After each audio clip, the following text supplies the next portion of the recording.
우리 계속해서 이제 성령님에 대한 이야기를 나눌 건데요. 나누기 전에 오늘 이제 지금까지 배웠던 예수님 이제 승천하시는 장면까지 우리가 계속해서 살펴봤는데요. 이제 부활 승천하신 이후에 이제 사도행전의 이야기를 들어가기 전에 오늘 이제 예수님에 대해서 마무리 이야기를 좀 나눠보고요. 이제 다음부터는 성령님에 대해서 사도행전 속에서 나오는 성령님이 어떤 의미로서 나타나고 계시는지 이런 부분을 좀 살펴보도록 할 겁니다.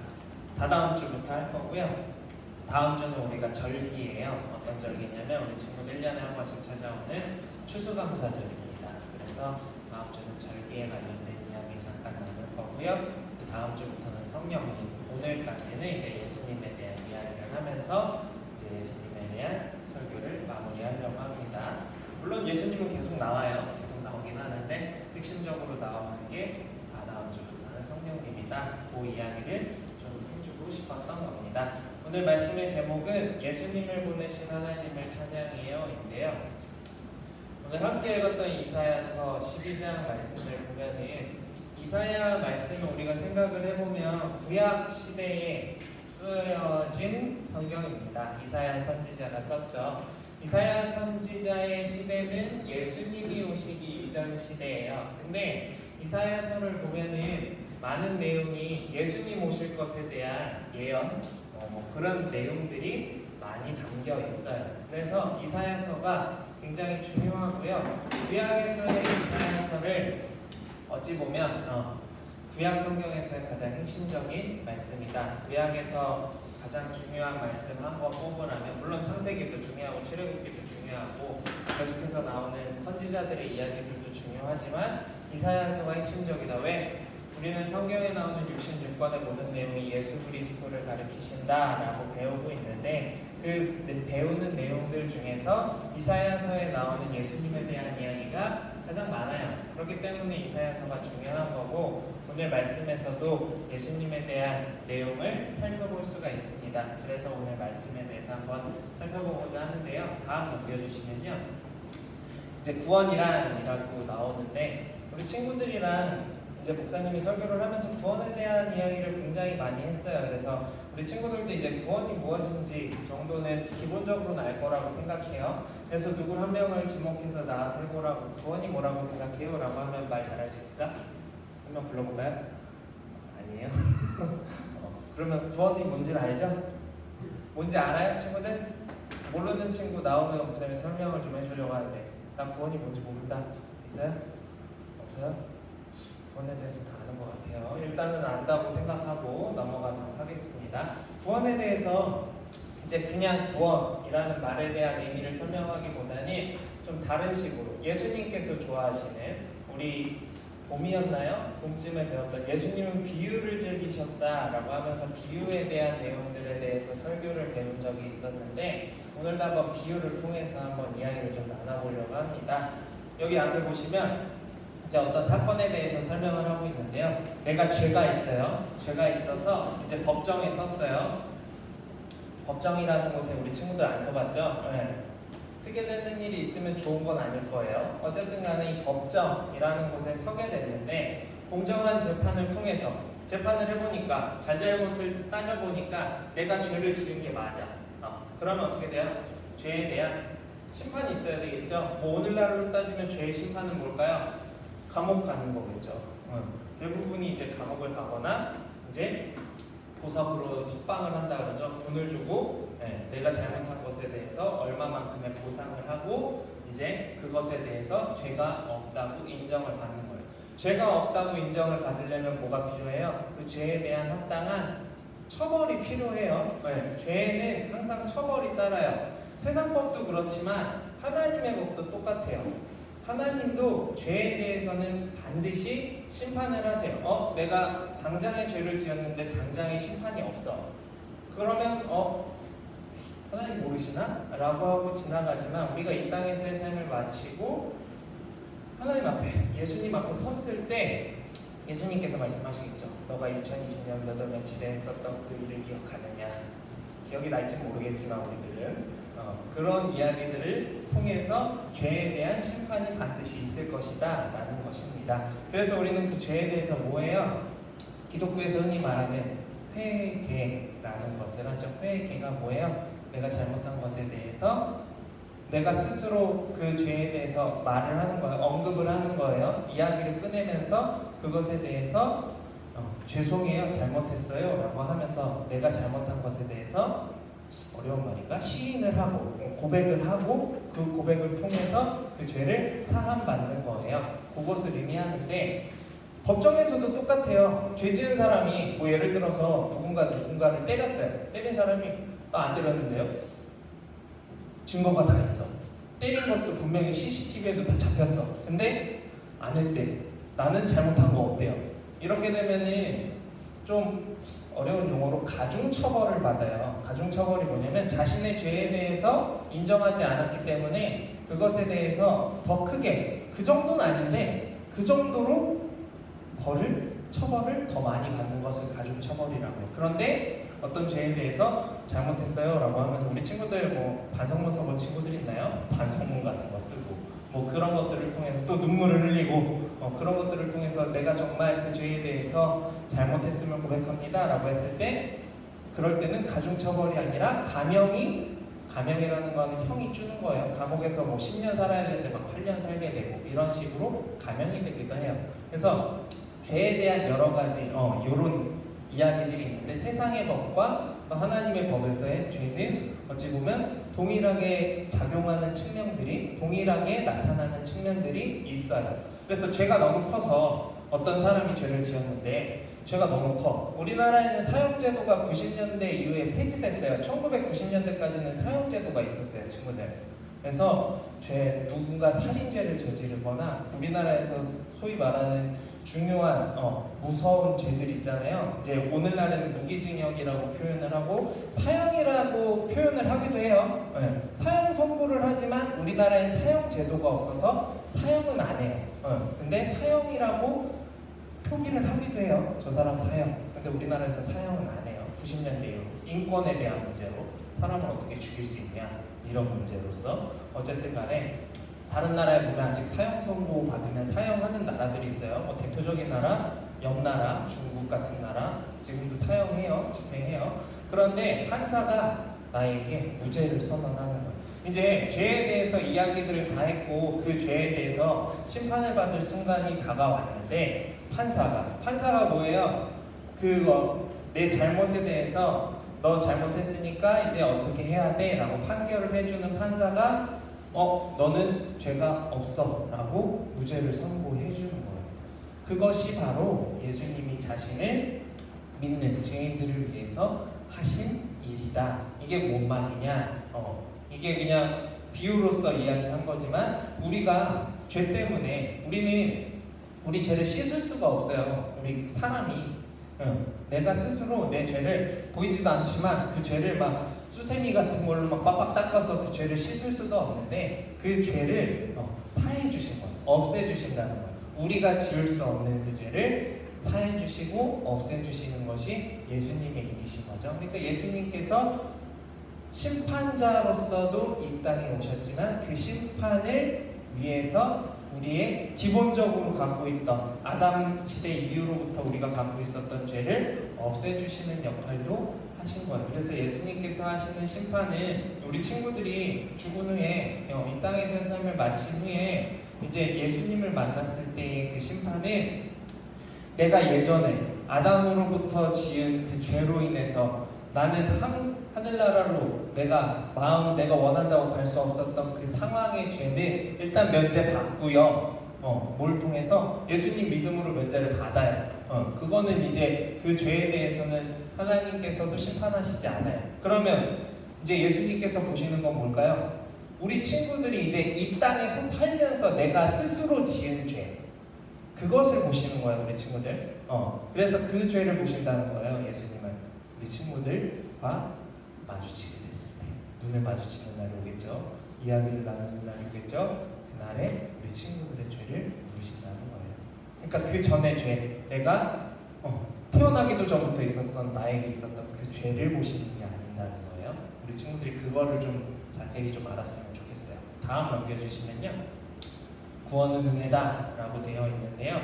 우리 친구들 잊지 말아야 할 것이, 우리 친구들이 부모님을 만나고 태어나고 이렇게 학교 다니고 건강하게, 물론 뭐 아픈 친구들도 있지만 잘 자라고 있고, 또 내가 걸어 다닐 수 있고, 내가 말을 할 수 있고, 내가 볼 수 있고, 들을 수 있고, 생각할 수 있고, 이 모든 것들이 하나님의 은혜라는 거예요.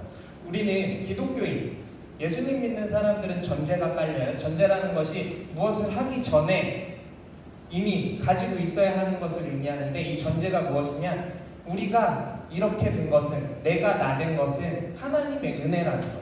내가 공부를 못해도, 내가 공부를 잘해도, 내가 운동을 잘해도, 운동을 못해도, 내가 무엇을 잘하든지 간에 무엇을 못하든지 간에 그 모든 것은 하나님의 은혜라는 거예요. 사람마다 잘하는 게 달라요. 그리고 각 사람마다 분명히 잘하는 게 한계쯤은 있어요. 누구나. 목사님도 무언가를 못해요. 하지만 어떤 부분에 있어서는 자신이 있는 부분이 있어요. 우리 친구들도 마찬가지죠. 아, 나 이거는 좀 할 수 있을 것 같아 하는 부분이 있고, 아, 나는 이게 나는 못해 라고 생각하는 부분들이 있을 거예요. 뭐 예를 들어서 뭐 암기력이 좋은 친구가 있을 수 있고요, 암기력이 좋지 않은 친구가 있을 수 있고요, 공부를 많이 안 해도 성적이 잘 나오는 친구가 있을 수 있고요, 공부를 많이 해야 성적이 잘 나오는 친구가 있을 수도 있어요.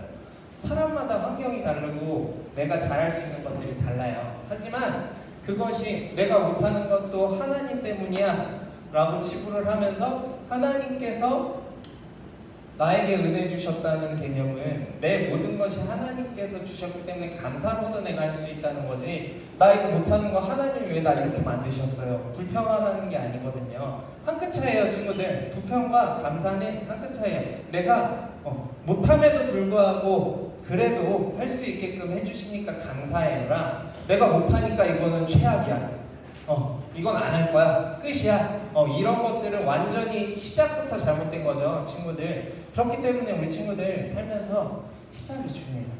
난 이거 안 될 거야 하고 도전하는 친구랑, 그래도 해보면 되지 않을까 라고 생각하는 친구랑은 차이가 엄청나게 나중에는 벌어지게 되겠죠. 그렇기 때문에 그런 것이 중요한 거고요. 여기서 보면 이제 판사이신 하나님은 우리가 죄로 인해서 사형 선고를 받고 우리가 천국에 갈 수 없음에도 불구하고, 기본적으로 우리가 갈 수 없는 사람임에도 불구하고 예수님을 보내주시죠. 굳이 안 그러셔도 되는데 우리를 위해 보내주시고, 그로 인해서 우리의 형벌을 대신 치르도록 해주셨다는 겁니다. 우리의 벌을 대신 받으신 거예요. 우리가 죄로 인해서 지옥에 가야 하는 그러한 상황의 것들을 보호해 주시고 치유해 주셨다라는 거예요. 그것이 바로 하나님의 은혜라는 겁니다. 은혜가, 친구들, 별게 아니라고 말하면 좀 이상한데, 은혜가 별게 아니고요, 하나님께서 우리를 이 땅 가운데 보내주시는 것, 또 우리가 예수님 믿고 교회에 나와서 내가 스스로 어쨌든 간에 발걸음을 한 거잖아요, 교회로. 그리고 말씀을 보게 된 거잖아요. 그렇게 된 그 모든 것들, 내가 그냥 내 의지로 왔는데요, 내가 하고 싶어서 하는 건데요 라고 할 수 있고, 부모님 때문에 어쩔 수 없이 왔는데요 라고 할 수 있지만, 그 모든 것이 결국은 우리가 전제, 아까 이야기했던 것처럼 가장 먼저 우리가 기독교인으로서 전제를 깔아야 하는 것은, 하나님의 은혜 때문에 내가 어쩔 수 없이 교회에 왔더라도, 하나님의 은혜 때문에 내가 예배드리고 싶어서 교회에 왔더라도, 그 모든 것이 결국은 하나님의 은혜 안에서 내가 이루어져 가는 삶의 과정이다. 이것이 중요한 거예요. 그래서 우리 친구들은 은혜 없이 살 수 없어요. 예수님을 믿는 사람에게는 은혜가 가장 중요하다라는 겁니다. 다음 넘겨주시면요, 우리가 할 수 있는 것, 우리가 지난주까지 계속 이제 예수님께서 이 땅에 오셨던 이유에 대해서 배웠었어요. 예수님이 지상명령하시고 이제 하늘나라로 가시죠. 마태복음 마지막에 보면은 땅끝까지 가서 제자 삼으라고. 제자 삼는 게 뭐예요? 복음 전하는 건데, 목사님이 계속 말했어요. 요한복음에서 말하는 복음은 예수 그리스도라고. 그러니까 복음 전한다는 건 예수님 전한다는 거랑 똑같다고 이야기를 했어요. 그래서 이 복음이라는 기쁜 소식, 왜 기뻐요? 예수님께서 오셔서 우리의 죄가 없어짐을 받게 됐잖아요. 그로 인해서 우리가 하나님께 더 가까이, 심판 속에서 구원받을 수 있는 확률이 더 높아질 수 있었다는 그러한 것에 대한 감사하는 태도, 이것이 중요한 거예요. 우리가 할 수 있는 것, 다른 거 아니에요. 하나님께서 원하시는 건 다른 거 아니에요. 예수 믿고 우리 친구들이 이 삶 속에서, 이 땅에서, 이 악한 일들 빈번하고 판치는 이 세상 가운데서 선한 마음으로 말씀 속에 나타나는 예수님의 삶의 발자취를 따라서 사는 것이 우리가 할 수 있는 거예요.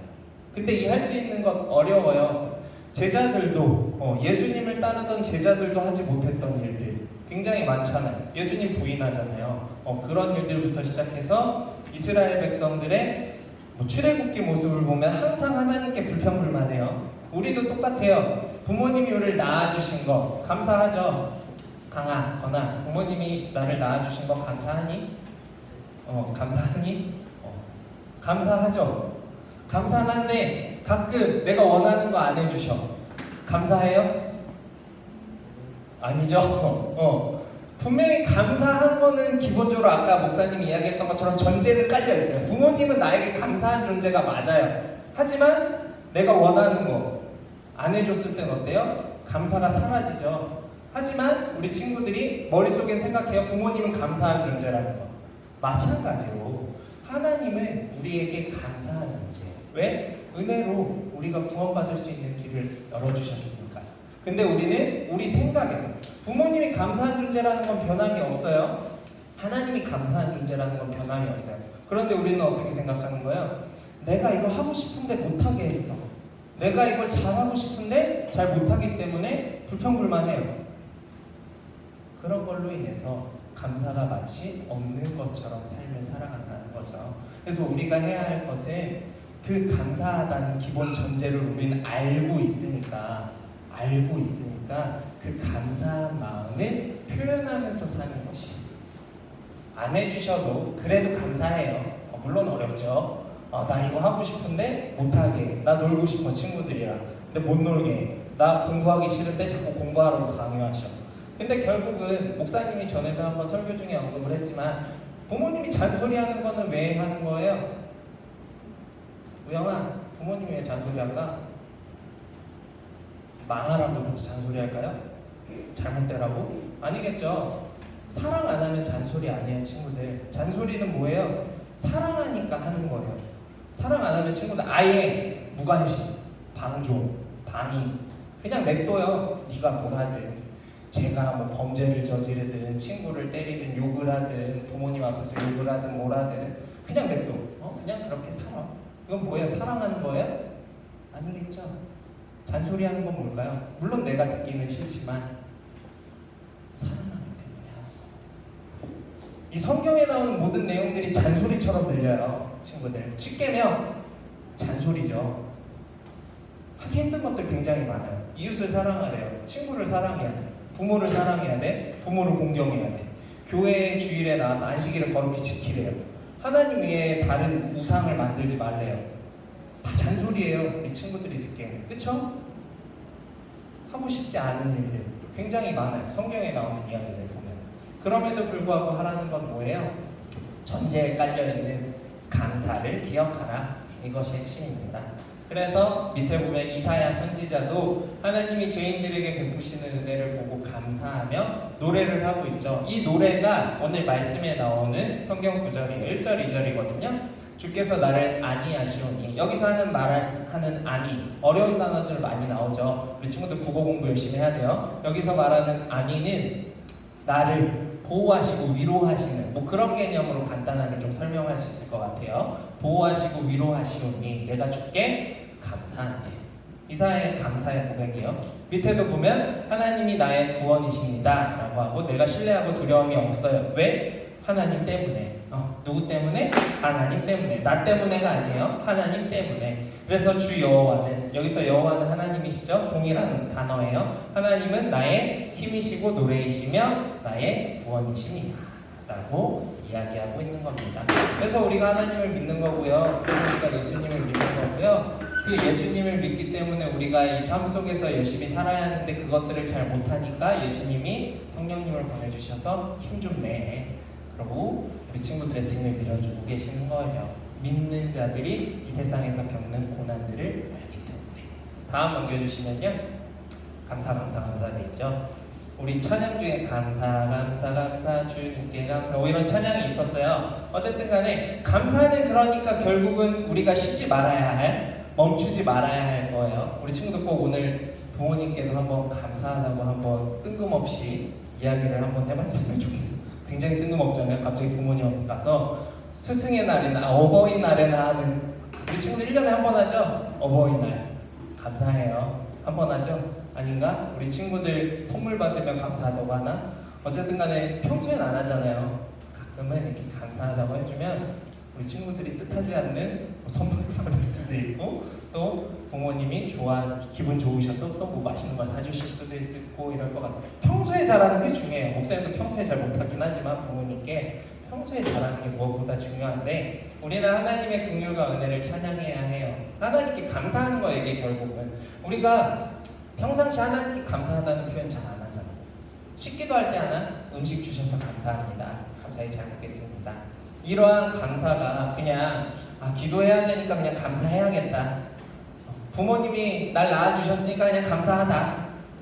이거랑 부모님이 나를 위해서 뭘 해주시니까 정말 감사하다. 느낌이 다르죠? 말인데 똑같은 말이에요. 그냥 감사하다. 감사해.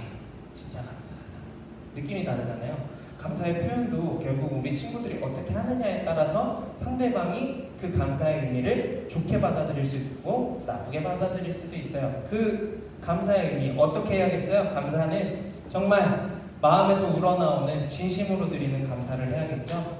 그리고 우리에게 하나님께서 주신 감사는 뭐예요? 구원. 딴 게 아니에요. 우리가 예수 믿고 천국 갈 수 있게 됐다는 것은 그 어떤 이 세상에서 그 아무리 뭐 억만장자가 되게 해주시고 뭐 돈을 엄청나게 주셔도, 오늘 우리 친구들 오다가 속보를 봤을지 모르겠지만 삼성의 회장인 이건희 씨가 오늘 죽었대요. 방금 전에 막 뉴스에서 막 속보로 계속 나오는데, 우리나라에서 가장 돈 많은 사람이잖아요. 이건희 회장이 오늘 죽었다고 막 속보가 뜨는데, 그 사람은 억이 아니에요. 몇 조가 있어요. 억이 넘잖아. 조는 몇 조가 있는 사람이지만 나이를 보니까 78세이시더라고요. 80을 못 넘겼어요. 아무리 돈이 많아도 어쩔 수가 없어요. 몸이 허락해주지 않는 이상 80이면은 90이면 뭐 많게는 100살이면은 우리는 이따가 떠나요. 결국 우리가 감사해야 할 것을 우리가 삶 속에서 잘 감사하면서 살아가는 게 중요하다는 거예요. 우리 친구도 안 죽을 것 같죠? 언젠가 다 죽어요. 그때는 모르지만 며칠 후에 봤을 때 그 친구가 이 땅에 없을 수도 있는 거예요. 이 세상에 없을 수도 있는 거예요. 우린 젊기 때문에 아직 죽음에 대해서 생각 안 해요. 작년에 목사님이랑 여름에 관에 들어가서 막 생각해보는 시간 가지면서 죽음에 대해서 좀 한번 깊이 생각해본 친구들이 있다고 피드백을 받았던 것 같은데, 죽음은 우리가 가까운 데 있어요. 그렇죠? 늘 그걸 잊지 말고 살아가야 합니다. 물론 살다 보면 죽음에 대해서 크게 생각 안 하지만 죽음은 언제나 우리 앞에 있어요.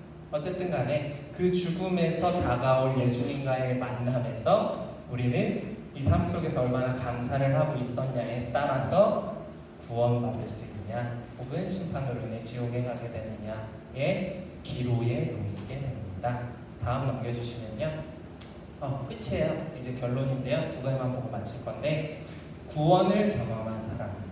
이 구원을 경험했다는 것은 나 벌써 천국 안 갔는데요? 라고 생각할 수 있는데, 여기서 말하는 구원을 경험했다는 것은 예수님을 믿음으로써 내 삶이 바뀌는 것을 의미해요. 예수님을 믿으면서 평상시와 같이 막 욕을 일삼고 거짓말을 일삼고 친구들 때리고 사이좋지 않게 지내고 나쁜 말 막 하고 부모님 말씀 안 듣고 교회 오는 거 싫어하고 이랬던 사람이 예수님에 대한 존재를, 목사님이 말했죠. 99%의 믿음이 아니라 100%의 믿음이 필요하다고. 금도 100%가 아니라고 했어요. 수금이라고 하지만 수금도 99.9%잖아요. 100%의 믿음이 필요해요. 99%는 흔들릴 여지가 있어요. 그렇잖아. 아무리 내가 99%라고 해도 100%가 아니기 때문에 그 1%의 가능성이 우리 친구들 작다고 생각하지만 굉장히 커요. 그 1%가 나중에 10%가 되고 30%가 되고 50%가 되고 역전해서 99%가 될 수도 있어요. 그게 또 100%가 될 수도 있고요. 그렇기 때문에 우리의 믿음은 99%가 아니라 100%의 믿음이 되어야 한다는 겁니다.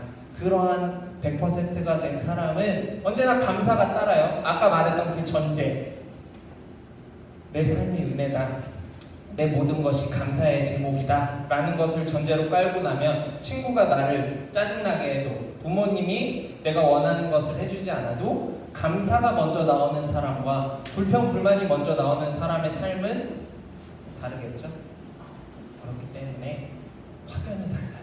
그것을 경험한 것이 구원을 경험한 사람을 의미해요. 여기서. 그래서 구원을 경험한 사람은 적당히, 그냥 내가 적당히 예수님 믿고 그냥 적당히 사람들한테 힘든 사람들 적당히 도와주고, 그냥 적당히 주변 친구들이랑 그냥 관계 잘 맺고 지내고, 그냥 적당히 공부하고 적당히 그냥 하고 싶은 거 하고 적당히 돈 벌고 이렇게 사는 것이 아니라, 감사 때문에, 내가 이게 감사하기 때문에. 감사한 건 뭐예요? 감사하면, 우리 친구들 그렇지 않아요? 누군가 나에게 좋은 일을 해줬어. 그러면 어때요? 내 마음이 받고 끝이에요? 아니죠. 나도 내가 할 수 있는 선에서 그 받은 만큼의 감사를 돌려주고 싶은 마음은 사람이라면 누구에게나 있어요. 내가 어떤 친구에게 도움을 받았으면 괜히 내가 내 수중에 나한테 10,000원짜리가 하나 있어. 그럼 어때요? 괜히 뭐 과자라도 하나 사주고 싶고, 뭐 도움을 얻었으면 뭐라도 해주고 싶잖아요. 받은 것에 대해서 기브 앤 테이크라고 하나요? 어쨌든 간에 그런 것처럼 그 받은 것에 대한 감사로서 나는 뭐 하는 거예요? 하나님께 내 삶 속에서 예배 열심히 드리고 말씀 잘 듣고 하나님과 더 친밀한 교제를 나누기 위해서 노력하고, 내가 믿는 예수님 믿는 것을 99%가 아니라 100%로 예수님을 믿음으로써 또 삶 속에서 예수님과 같은 삶을 살아갈 수 있도록 내가 빵점짜리 인간이지만 비록 부단히 노력할 수 있잖아요. 사람은 노력할 수 있어요. 그래서 노력하는 것을 하나님께서 보세요. 완벽한 사람을 원하시는 게 아니에요. 우리 친구들, 나 공부도 1등 해야 되고 노는 것도 잘해야 되고 돈도 많아야 되고 1등을 원하시는 게 아니라, 하나님께서는 감사하는 사람을 원하신다는 겁니다. 모든 은사와 선물, 그래서 내가 잘하는 것도, 아까 말했죠. 내가 잘하는 게 있고 못하는 게 있는데, 여기서 말하는 은사는 내가 잘하는 걸 의미해요. 내가 잘하는 것과 내가 받은 것. 나 받은 거 없는데 하나님께, 우리 친구들 부모님도 하나님께 선물로 받은 거예요. 역으로 생각해봐요. 내가 이렇게 나가서 내가 지금 입고 있는 옷, 의, 식, 주, 친구들, 내가 만나는 모든 것들, 내가 경험하는 모든 것들 하나님께서 나에게 주시지 않으셨다면 내가 결국 보지도 듣지도 못하는 것들이었다는 거. 우리의 전제는 무조건 하나님께서 주신 은혜로 내가 감사하게 살아가야 한다. 기독교인이라면 이게 필수예요. 감사로 사는 거예요. 그렇기 때문에 아무리 짜증나고 힘든 일이 있어도 일반 사람들보다는 더 웃고 더 베풀고, 제가 나 때렸으니까 나는 2배 때릴 거야가 아니라, 제가 나 때렸을 때 그거에 때린 이유에 대해서, 물론 어색해요. 서로 대면하면서 너 나 왜 때렸어? 네, 나도 그냥 생각 없이 나 때린 것 같아. 굉장히 애매하긴 하지만 내가 나 한 대 때렸다고 난 2대 때리고 3대 때리고 이런 것이 아니라, 그 서로에 대한 마음을 이해해주고 내가 그 친구에 대해서 용서해주고, 이런 것들을 통해서 그 친구도, 때렸던 친구도 오히려 미안하겠죠. 때렸는데 나보고 괜찮아, 그럴 수 있지, 이렇게 넘어가면 오히려 민망해요. 때린 사람이. 그러면서 그 사람도 또 변화될 수 있는 계기가 있어. 내가 한 대 때렸다고, 한 대 맞았다고 내가 막 5살씩 때려. 그 친구 변화될까요? 안 돼요. 그러면 5대 맞았으니까 또 10대 때리겠죠? 그러다 보면 계속 싸우는 거예요. 그리고 그 친구랑 앙숙이 되고 말 안 하고 그렇게 사이 끝내고, 또 그런 일들이 반복될 수 있다는 거죠. 반복되지 않게 내가 삶 속에서 지혜를 통해서, 내 삶 속의 지혜를 통해서 그런 것들을 끊어내는 것도 우리 친구들이 현명하게 삶을 살아가는 방법입니다. 다음 넘겨주시면요. 끝이에요. 하나님이 가장 큰 우리에게 주신 선물은, 물론 우리가 감사하면서 살아갈 수 있게 하신 것도 있지만 예수님이에요. 핵심은 예수님이잖아요. 그래서 우리 친구들이 예수님께서 이 땅에 오셨다는 것에 대해서, 하나님께서 주신 그 가장 큰 선물, 무엇과도 비교할 수 없는 이 값진 선물 예수님에 대해서 감사하면서, 아까 이사야가 찬양으로 이사야서 12장에서 고백했던 것처럼 삶 속에서 우리 친구들의 찬양이 끊이지 않았으면 좋겠습니다. 이것이 하나님이 원하시는 우리 우리 친구들이 하나님께 보여야 할 사랑이고요. 우리 친구들이 예수님을 믿음으로써 구원받을 수 있는 방법이고요. 우리 친구들이 삶 속에서 100%의 완벽한 인간으로 살 수 없지만 그 살 수 없음에도 불구하고 하나님께서 우리와 함께 해주시기 위해서 또한 예수님께서 우리를 위해서 보내주신 성령님께서 우리를 받쳐주시면서 우리가 삶 속에서 잘못한 것들 회개하면서 삶 속에서 언제나 돌이키면서 우리가 노력하면서 살다 보면 우리 친구들이 훗날에 언젠가 이 땅에서의 삶이 끝나는 날 예수님을 만났을 때 한마디라도 하겠죠? 저 정말 노력 많이 하면서 살았어요 라고 한마디라도 할 수 있어요. 할 말이 없어. 예수님 만났는데 예수님께서 너 그때 어떻게 했는데 할 말이 없으면 우리 친구들 고유의 특징 있죠? 사람의 특징 고개가 숙여져요. 할 말이 없으면 그 사람을 마주보지 못하잖아요. 눈을 마주칠 수가 없잖아요. 할 말이 없어서 이렇게 땅만 쳐다보고 다리만 미리 보고 있는 것이 아니라 당당하게 저 진짜 많이 노력했어요. 예수님 아시잖아요. 라고 고백할 수 있는 우리 친구들이 또한 선생님들이 또한 목사님이 되었으면 좋겠습니다. 기도하겠습니다. 사랑과 은혜가 풍성하신 하나님 감사합니다.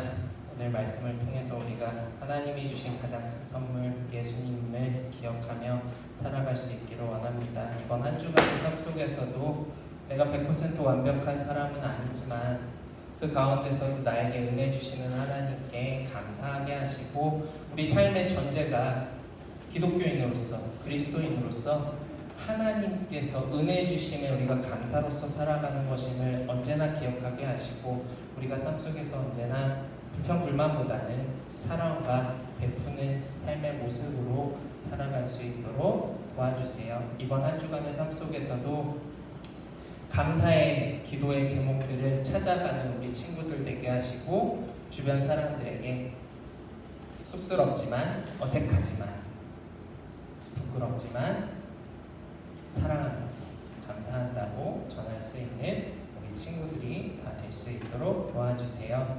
또한 이 시간 우리 친구들 준비한 헌금 드립니다. 기쁘게 받아주시고 헌금이 쓰이는 곳마다 하나님의 그 사랑이 보여지게 하시고 예수님의 그 향기로운 향기가 우리 모든 사람들의 코끝을 찡하게 하는 그러한 일들이 가득할 수 있도록 도와주세요. 감사드리며 예수님의 이름으로 기도합니다. 아멘.